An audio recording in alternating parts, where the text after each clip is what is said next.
All right, everybody.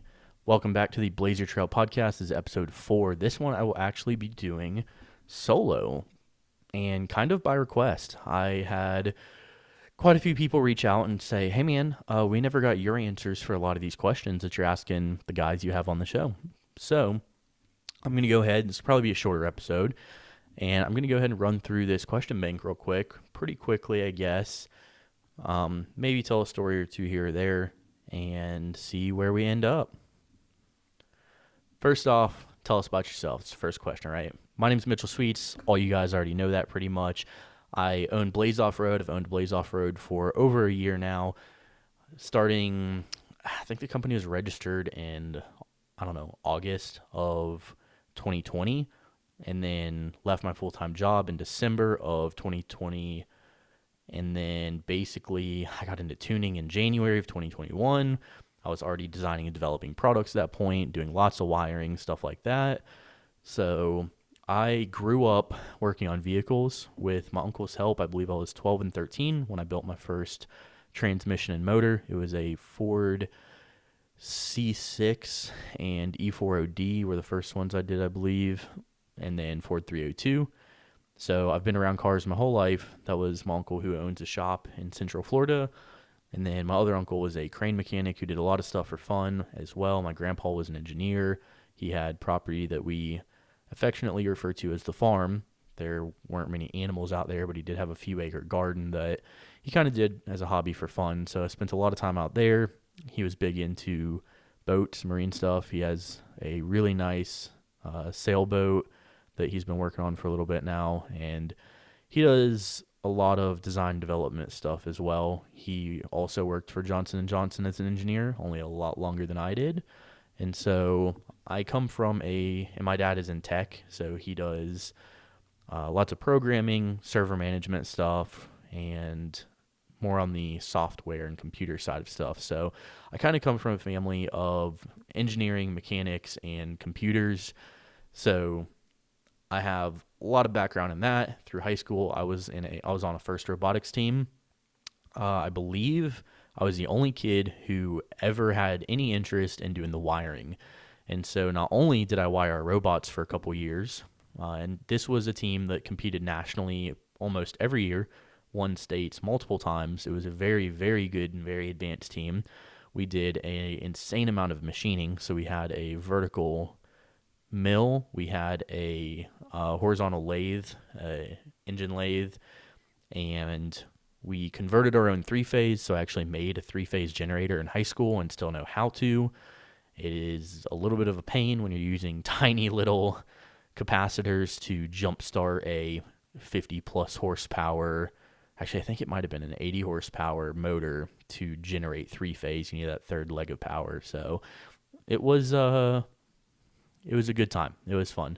So I have a huge background in electrical stuff and design and wiring and manufacturing and in the automotive industry. And I worked in sales for a little while. And when I was in sales, I was in industrial sales. So I actually worked for an on-site for a company I was at, doing almost exclusively tooling. We did a few $100,000 a month in sales on just CNC tooling. So I'm very familiar with tooling and CNC work, which brings me into a point I'll talk about a little bit later on. I actually just purchased a new CNC machine for Blaze Off-Road, and I am very, very excited about that. But yeah, I think that pretty much covers everything about me. I grew up off-roading. I had a 95 F-150 that was two-wheel drive, that if you've listened to the other podcasts, you've pretty much heard that I had a belief, it didn't matter if I was two-wheel drive, you hit it at 60 and you'll get through it. And that point kind of proved true quite a bit growing up. So I was very abusive to vehicles. I always have been. Those of you who knew me with my Tacoma know that I abused that thing as well. So my vehicles, like I said, I try not to look at them as disposable, but they are replaceable. So moved out to Colorado about 2 years ago from Florida. Grew up in North Florida and moved to South Florida when I was, 19. And that's the Palm Beaches area, so just north of there, North Palm Beach, Juno Beach, Jupiter area. lived a couple of different places in South Florida. Really, really do love it down there. Moved out here for the mountains, outdoorsy stuff, nature, whatnot. I wanted to come out here for mountain biking for years, and I had an opportunity to, so I decided to go ahead and take it and move out here. And I do like it out here. A lot of you guys see me complain about the cold and the snow, but as long as there's sunshine, I'm usually pretty happy. So, all right, what do I drive? So currently, I have a 2020 Coyote F-150 with the 10-speed, the 10R80. That truck will be built out pretty aggressively. It's going to be focused on off-roading specifically, not so much overlanding and camping. I'm the type of person that takes insanely long road trips constantly. I've already put over 30,000 miles on that truck let's see, I've had it since mid-August. So, I don't know, 6-7 months I've had the truck. I've already put 30,000 miles on it. I did 50,000 miles combined last year between the Tacoma and the F-150. So, I drive a lot. I drive back and forth between Colorado and Florida. And so I want to build a truck that's going to be pretty comfortable to drive. And the fact is, a Tacoma on 35s, as many of you know, just isn't really that comfortable with the lack of power by the time you put the suspension, the bigger tires, and all that. So that's one of the reasons I moved away from that platform. Also, I wanted a stupid amount of power. I want to hit that 4-figure horsepower number, and this Coyote motor is capable of it. And if it's not, then I can go out and buy a crate motor that's good for 2,000 horsepower that is capable of it. So it's just a very solid platform to build off of if you want to build a long travel desert truck with a ton of power. So this truck will be twin turbo. We've been talking about that for a little while now, and I have some problems with the best kit that's out there, and I'm trying to get them to help me redesign some stuff for the air intakes because I don't want the air intakes down underneath the truck for obvious reasons when it comes to water crossings and water and mud and stuff like that. So trying to figure out a solution to reroute those efficiently to the point that it's a little bit annoying, or it's annoying to the point that I'm considering buying a supercharger for now and eventually just twin charging it. So running a supercharger with a set of turbos down the road, and that's really excessive and stupid, but it's also very fun and creates very good low-end torque with high-end power. So you kind of get the best of both worlds. And if we can't figure this turbo thing out soon, I might do that, and we'll see. Truck is going to be long travel. I'm talking to companies about that. It's going to have a bed cage. It's not going to have a bypass cage, I don't think. I think I'm doing a cantilever setup, so what it looks like right now is what we have lined up. And that's about all I can say about what I drive, but tons of awesome parts on the way for that. With the CNC machine, I'll be designing and building a ton of really cool stuff for my truck, and I'm very excited. Why did I choose my vehicle? I think I kind of covered that a little bit. I wanted a stronger platform for high-speed off-roading, and that's pretty much it. The Tacoma, the frame's not really there to put much more power into that thing if you want to do a motor swap, and by the time you do that, you're basically going to have to change your entire drivetrain, and it didn't seem like it was going to be worth it to me. I knew somebody in Florida with a totaled 2020 Coyote truck, or 2019, and I wanted to buy it off him, do a motor swap on it, and ultimately decided that it wasn't worth replacing everything on the truck but the cab. I mean, we were going to use the spindles, the axles, not necessarily the axles, the rear axle for sure, but the spindles. We're going to get a long travel setup that's built for a Ford and basically make custom mounts for the frame of the Tacoma and use the front diff out of the Ford, the transmission, transfer case, motor, and everything. And by the time you're looking at replacing the radiators, the electrical system, the gauges on the dash, everything, you're left with just a cab, and at that point it's a full-blown pre-runner. And on a truck that I owed so much money on, it didn't seem like a smart option to tear it down to nothing just to keep the cab. And so if I want to do something like that with Tacoma one day, what I'll do is essentially go and just buy a totaled truck and then scrap almost everything except the cab and whatever else I need. So hobbies, man, my hobbies are working. Many of you guys know I work constantly, and I love wiring trucks, building trucks. I do tuning on all the Toyota or on a big chunk of the Toyotas that are on the road right now. And so designing new products is one of my hobbies. I love anything outdoors, be it camping, hiking, mountain biking. I wish I could do more of right now, and I really need to be more diligent about getting out there and doing this stuff. It's been almost a year since I've been camping, I think. Like genuinely camping, because I believe Pony Express and the weekend after were pretty much the last times that I've been camping in this past year. And so I really do want to go out more, and anybody in the Colorado area who has trips coming up or anything, let me know, because I would love to tag along, and I make amazing food. So that's one of my other hobbies. Last night, many of you may have seen on my Instagram page or on the Fajita Built Instagram page that I made some like Nashville hot fried chicken sandwiches that were unbelievably good. So we go camping. I make amazing food, so definitely invite me. Hobbies besides that, I mean, I'm trying to get I say trying, I'm trying to carve out the time to go ahead and get my pilot's license. I want to be able to just fly over to Moab, or I'm looking at buying property up in Montana, and I'd like to set up an airstrip on my property, grass runway for a tail dragger, so I can buy myself like a Kit Fox or something like that to build up and fly myself up to my property in Montana for the weekend and, hang out up there and bring buddies up there and go hunting and whatnot. And then I think that would be a pretty awesome goal to have. I grew up near a city, so I'm used to living in and near cities. I grew up on the outskirts of Jacksonville, which land-wise is the largest city in the continental United States. It's like, an hour to drive across town, basically, with no traffic. It's just miles and miles long. So I'm used to having everything you could possibly want semi-nearby, and so I like being near Denver. I don't know that I like Salt Lake City too much. I haven't spent much time there, but when I was there, it was a little bit weird to me. Granted, I was only pretty much downtown, so who knows? I'll have to give it another shot before I rule it off, but I do like being near larger cities so that I have all the amenities I could want, but I definitely like being able to get away. So I think having my pilot's license would really help me get much further away, buy myself an old 70s, 80s, 90s four-wheel drive Ford to leave on the property, just an old stock farm truck basically, fly up there, drive into town, whatnot while I'm there, and I think that'd be awesome. So getting my pilot's license and all that is going to definitely be a priority of mine coming up here soon when I get a little more time, but I'd consider that one of my hobbies. How to get into off-roading. Man, that would be my Uncle Frank in Central Florida, because grew up going mudding with him.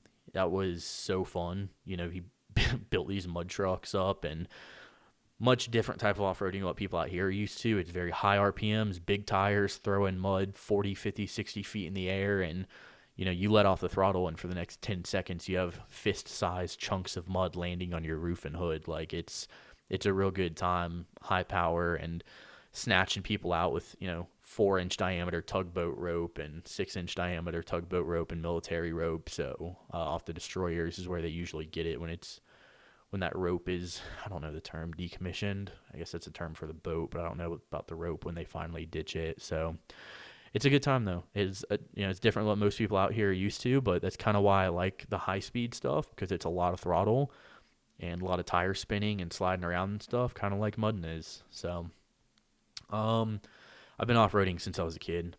I don't know in terms of how long I've been off-roading. I rode four-wheelers. I didn't really ride dirt bikes ever. I rode three-wheelers and four-wheelers, go-karts. We had Tomberlin Crossfire, something R, 150R or something like that when I was growing up, that we used to slide around and rip up and down the Powerline Road on and stuff like that. So it was a good time. But and then what type of off-roading do you like? For me, that would definitely be the go-fast stuff. As I've said, I like the power. I like being able to slide around. I like controlling my truck. I like being on the edge of control. It's the same thing with a mountain bike. I cannot stand technical stuff on a mountain bike. What I love the most is truly having, being on the edge of control and still being able to, be, relatively safe.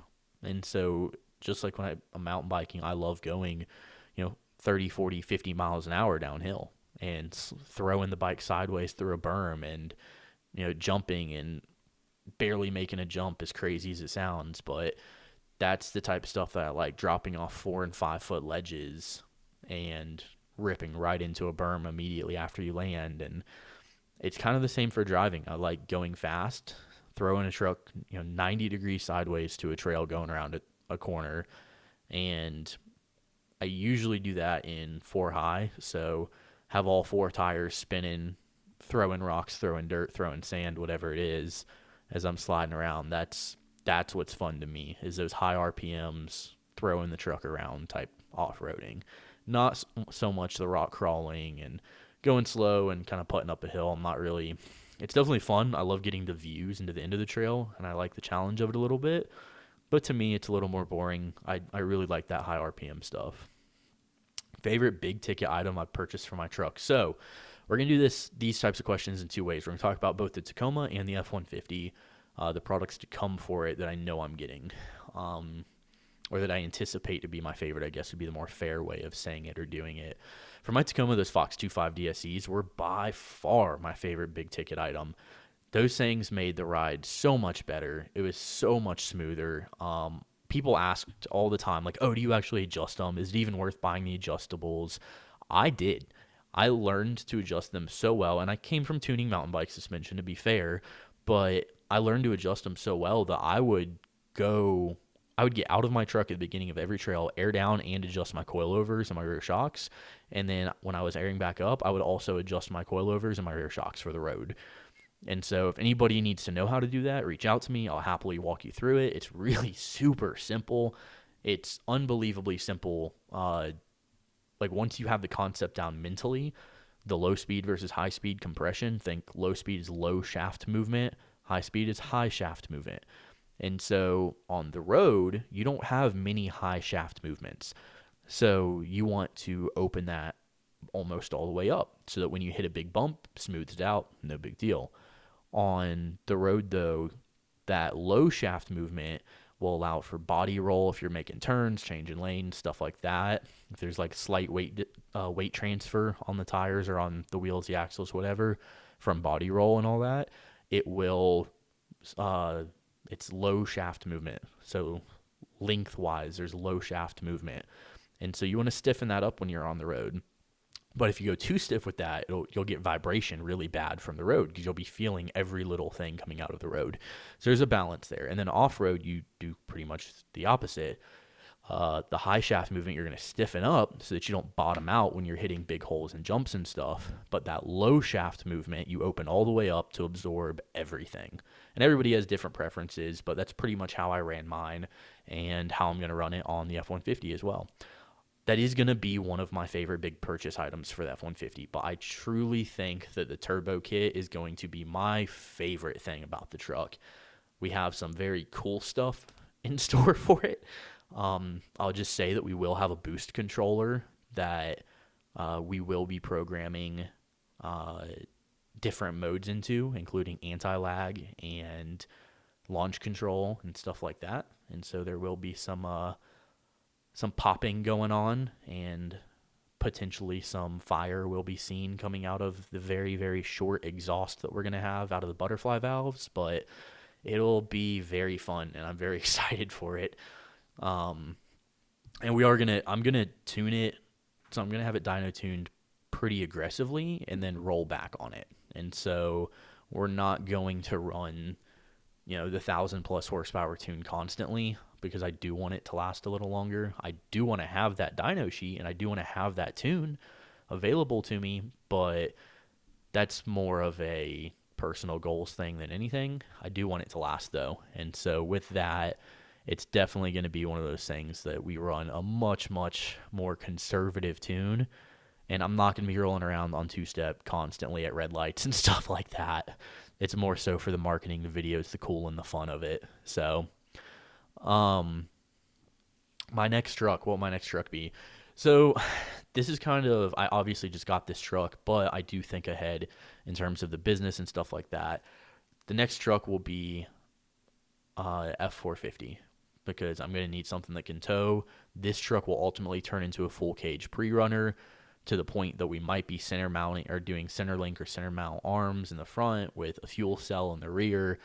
And there's a lot that might be coming with full 4-link trailing arm setup, and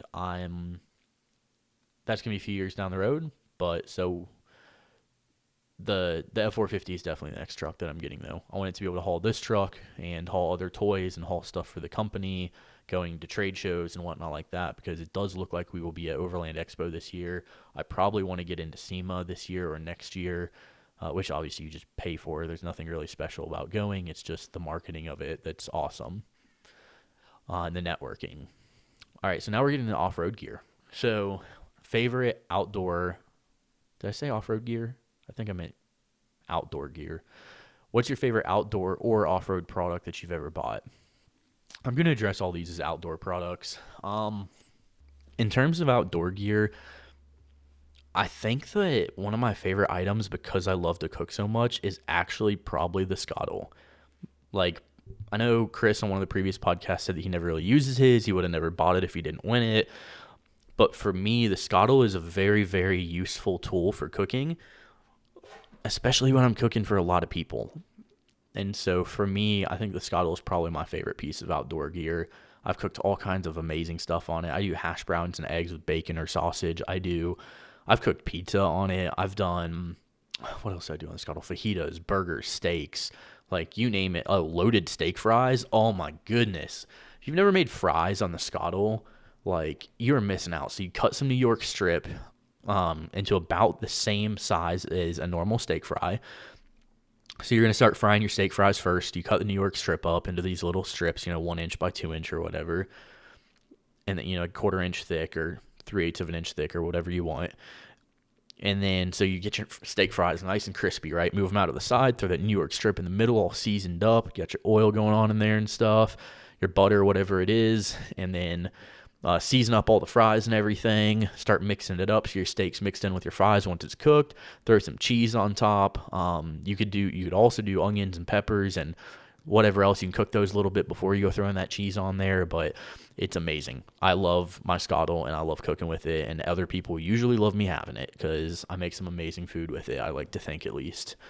I feel like I've wasted money on products that I was going to use more. Not really. I've never, if I would have bought a rooftop tent, I would probably think so, but I never bought one. And I think it's because I kind of saw that coming. Plus, I didn't really have the money to just go buy one, so I wasn't able to ever impulse buy one. I'm glad I didn't, and I don't think I might never buy one. It just doesn't fit what I do and what I want. I'm fine with ground camping. Plus, I'm currently designing a teardrop camper and an Inventor. So yeah, I think that for me, it's just not.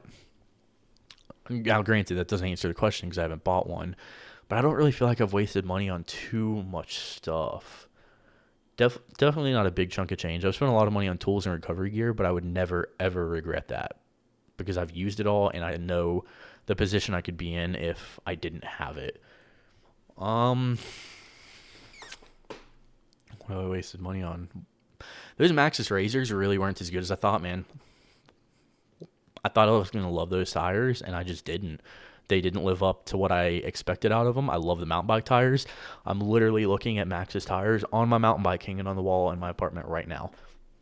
I love them. Those are like my Schwalbes I really loved for my mountain bike, but I felt like I always cut them. Even when I had the snake skin, I felt like I always had holes in those things.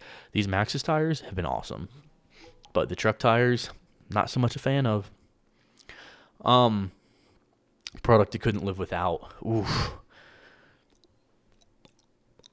I don't know. I kind of agree with Chris that like having nice cold weather gear is good. He said a sleeping bag specifically, but I think that product I couldn't live without would be like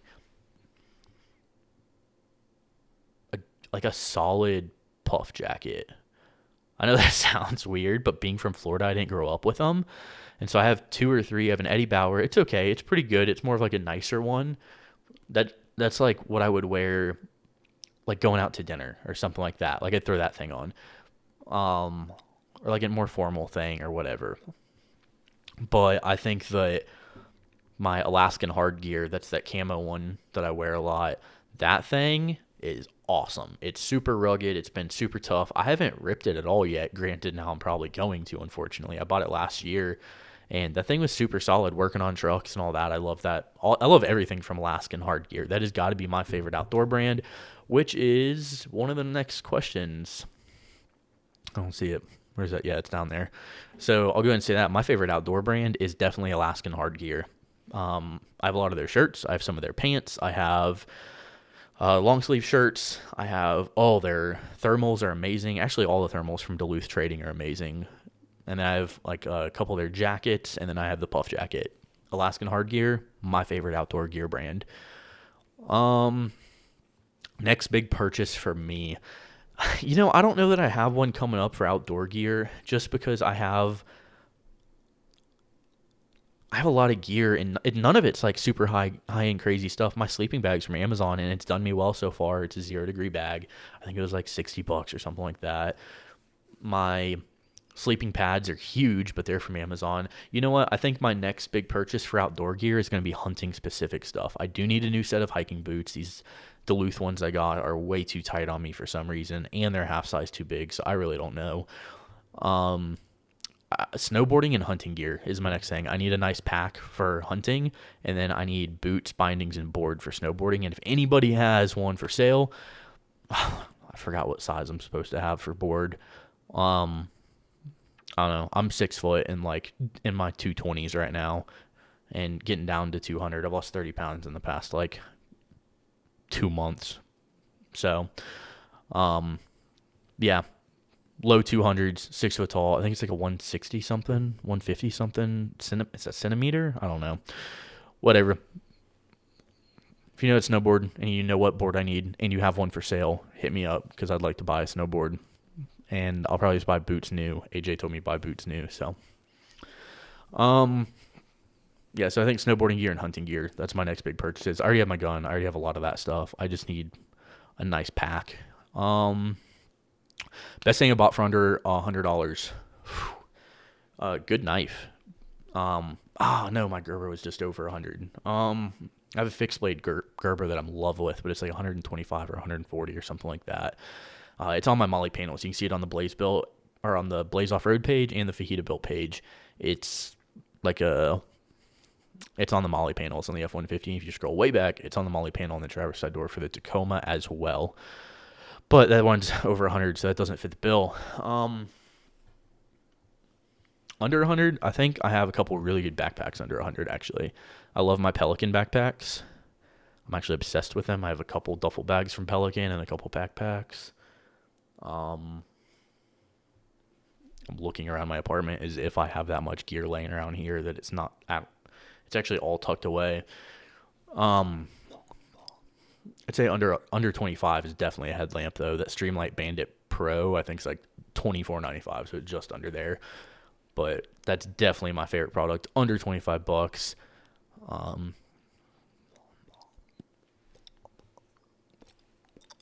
Honestly, my favorite product under 100 might actually be the Streamlight.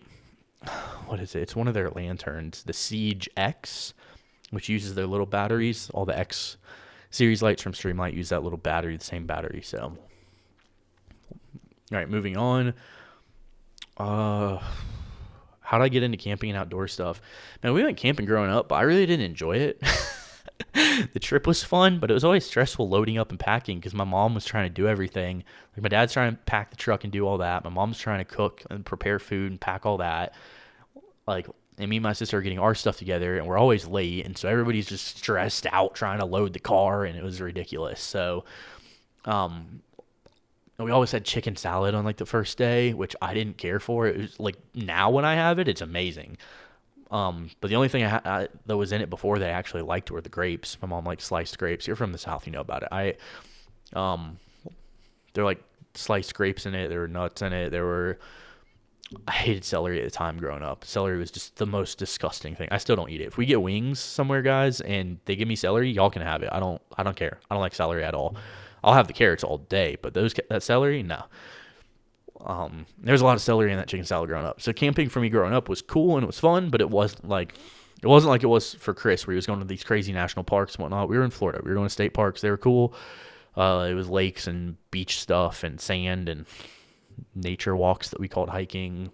The biking was definitely my favorite thing about that, and I do remember that a lot. So I think that I really got into camping when I didn't have money to stay anywhere myself, and so my parents got me a tent and a bunch of camping gear back in, I don't know, 2017 probably, for Christmas. And I think it was in 18 that I took all my gear and quit my job and went up to North Carolina and mountain biked for like a few months. It was just like I lost 50 pounds in like 2 or 3 months or something ridiculous like that, because I was just riding every single day. I was eating healthier. I was eating less food because I was broke. Like, I took a part-time job. I camped half the time, stayed with my buddy Dylan at his apartment half the time. I know he probably wouldn't listen to this because this isn't his type of thing, but I really appreciate him letting me stay with him for a while. And it was just a good time.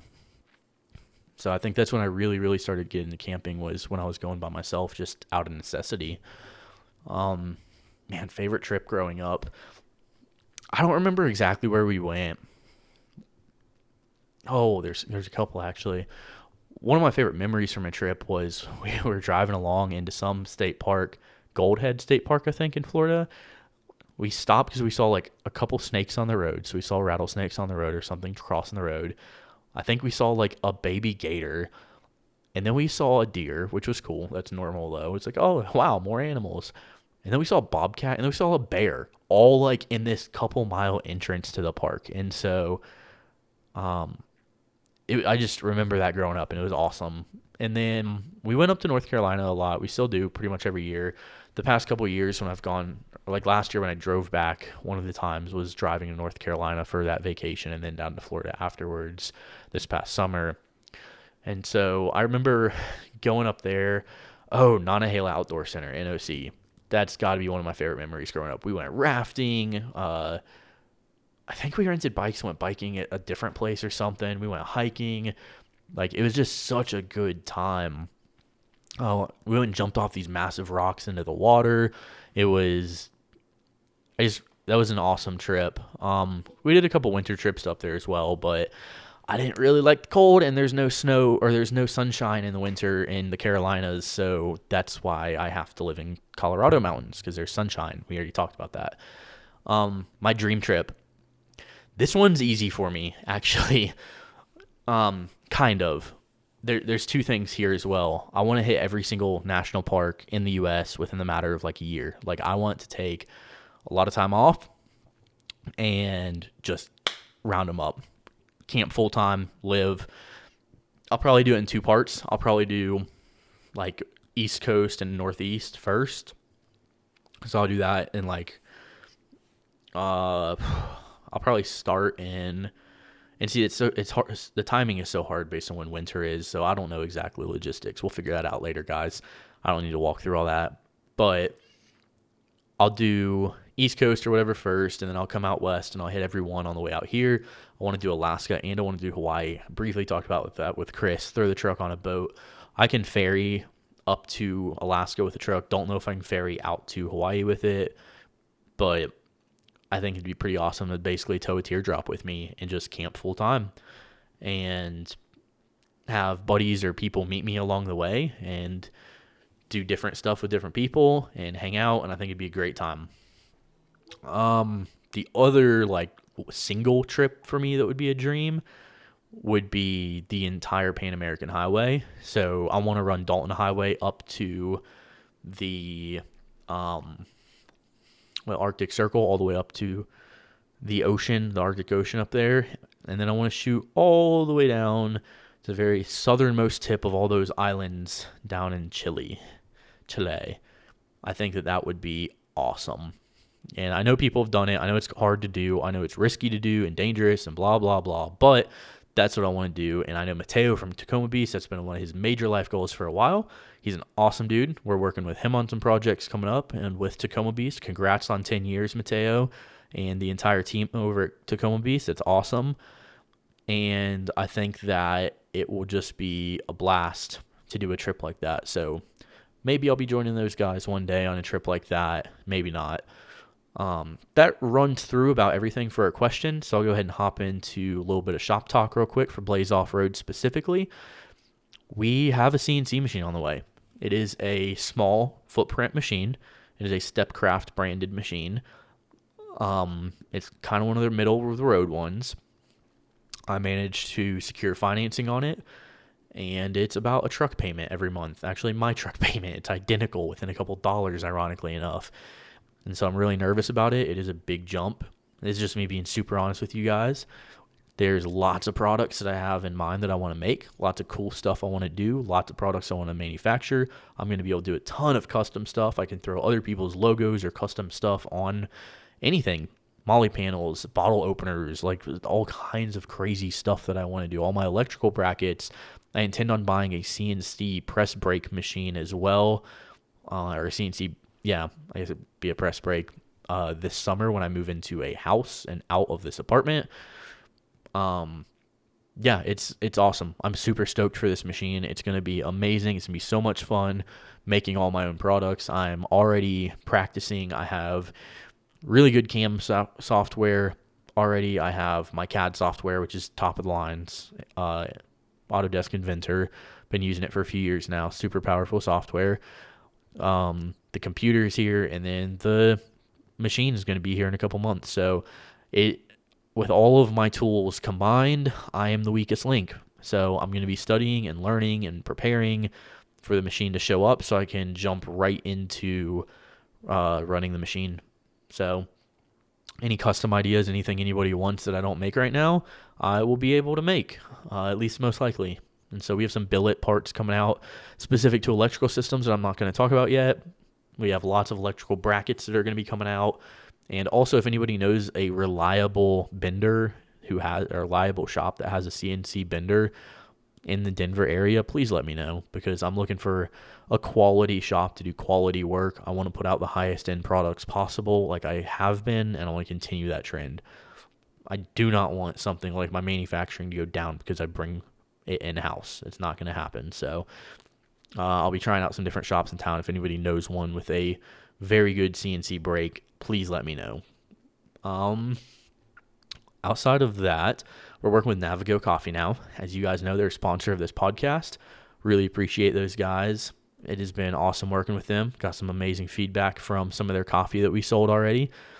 We have a few more bags of their Fire Road blend. You guys like that? It's specific to Blaze Off-Road. It is a Blaze Off-Road Fire Road blend, and I'm super excited about that. I don't drink coffee, but I love the taste of it. The only reason I don't drink it is because of the caffeine issue. Me and caffeine, not good. I'm either going to pass out or I'm going to have like the worst anxiety of my life. And so it's it's like Russian roulette. Am I going to pass out or am I going to have crazy bad anxiety and get shaky no matter how little I have? Like if I have half a cup of coffee, it's bad. So unfortunately, I can't drink it, but it does smell amazing. And I did brew some to taste it. And oh my goodness, it's very good. So shout out Navigo Coffee. You guys are amazing people making a great product, and I really appreciate the support of the podcast. I can't wait to have you guys on it. What else is going on? New products on the way, CNC, Navigo Coffee. Oh, we got more Blaze built bottles in, Blaze Off-Road bottles. And so these bottles come from Colorado Multicraft. Lars is an awesome guy, makes amazing products. And so I'm very happy with these things. I think that's about it, guys.